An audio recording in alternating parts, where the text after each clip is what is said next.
Қайырлы күн баршаңызға. Біздер бүгін Құрылтай сайлауына келіп жатырмыз. Зейін, ерекше балалар орталығы және Belyes инклюзивті кофеханасының жігіттер қыздар болып, командасы болып, бүгін осындай маңызды күнде өзіміздің үлесімізді, таңдауымызды таңдап дауыс беріп жатырмыз. Жалпы негізгі мақсат біздер осы командамызбен велошеруге дайындалып жатырмыз.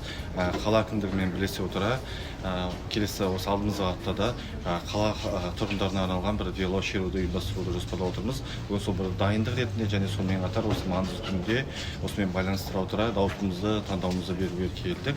Енді еліміздің болашағы жарқын болсын.